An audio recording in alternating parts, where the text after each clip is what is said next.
And whatever you're going through can be a was in your life.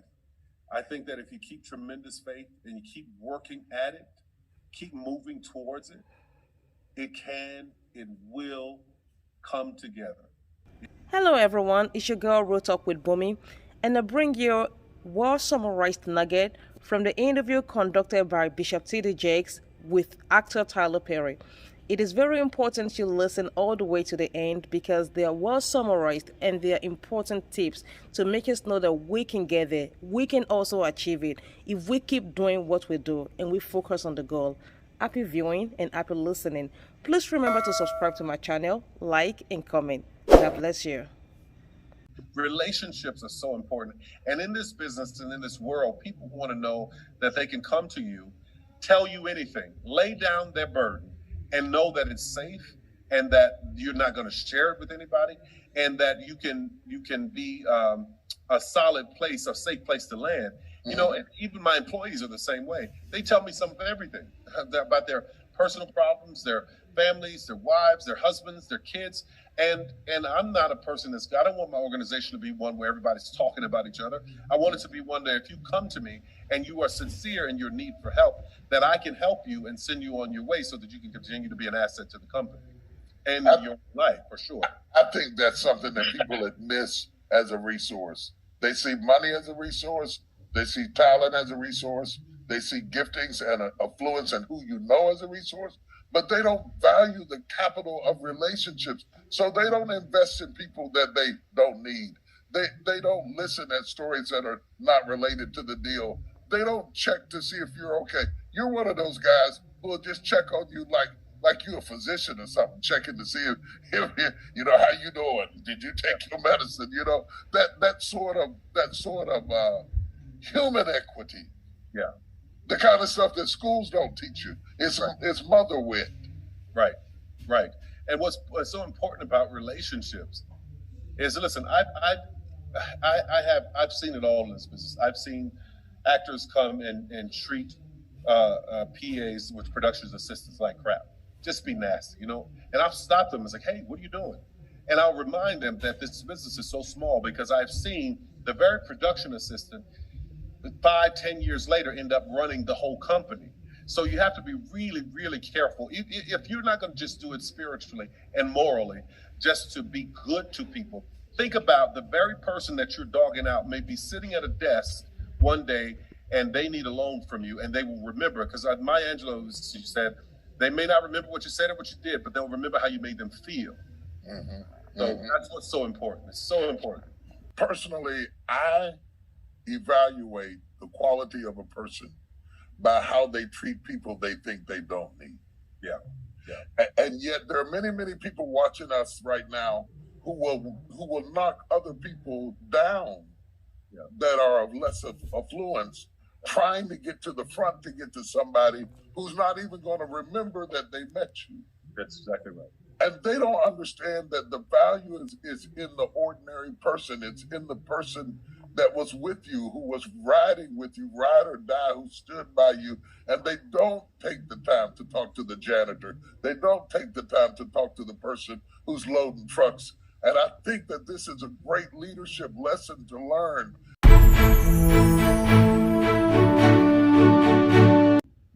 You can't get blessed with your hands like this. If everything is fisted and tight, you can't get blessings in. Nothing comes in, nothing goes out. So I try to love and live and give with open hands. So that's what I would encourage people to do. But make sure it's for the right reasons.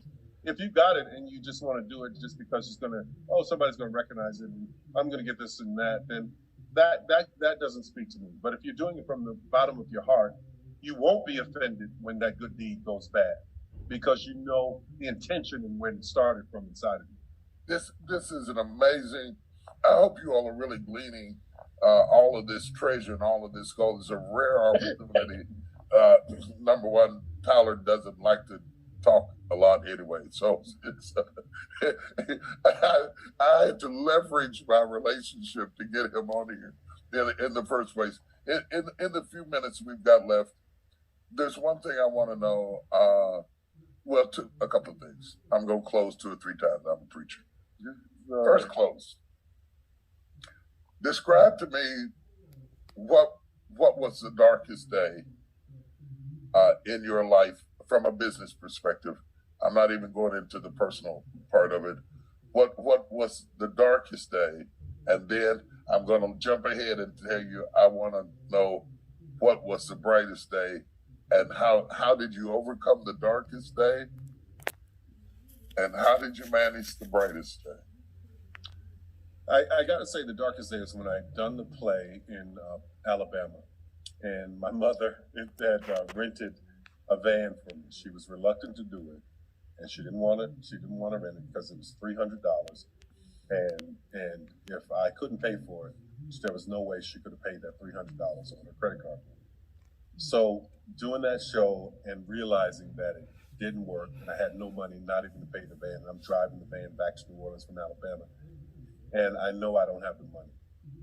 And I sat on the sofa. See, this is what I mean by tears, because when I think about it, I sat on the sofa with her, and I told her that I didn't make the money. Now, my mother, we had the $300 may as well have been $300,000.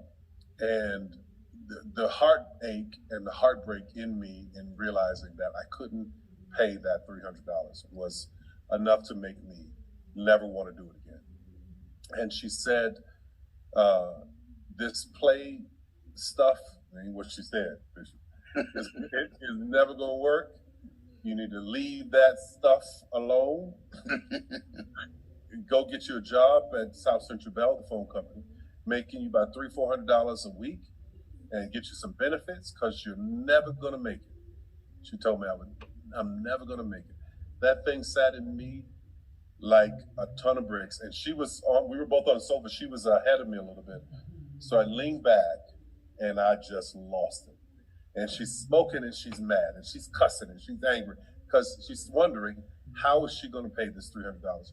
She turns and she looks at me and she sees the tears in my face and the blood drains from her face. She just grabbed me, hugged me, and said how sorry she was. Wow. And that we would figure it out. I think that was the lowest point of it all for me. Not being homeless, not being out on the street, the lowest point of my mother being disappointed that I couldn't bring that $300 home. Yeah. Wow. I know what those low places feel like. Yeah. How did you climb out of that hole and find the strength to fight another day? The very same woman who said those words to me was the very same woman who woke me up to take me to church every Sunday. Just me and her would go.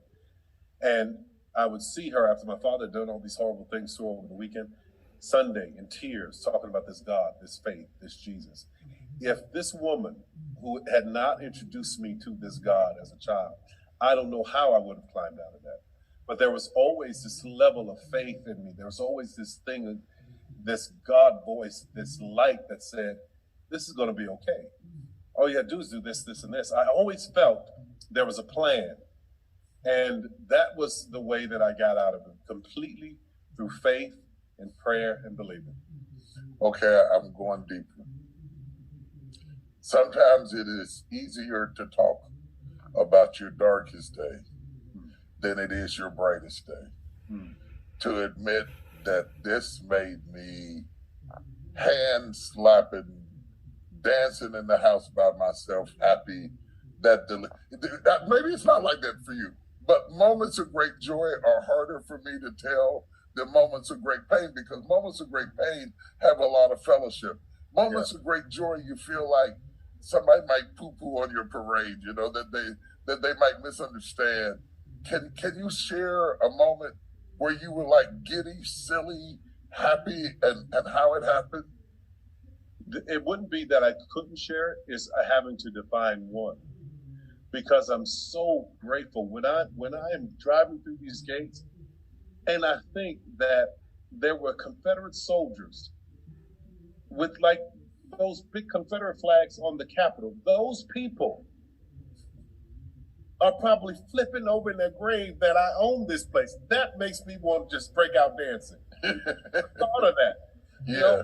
I've been sitting just on a plane, my plane.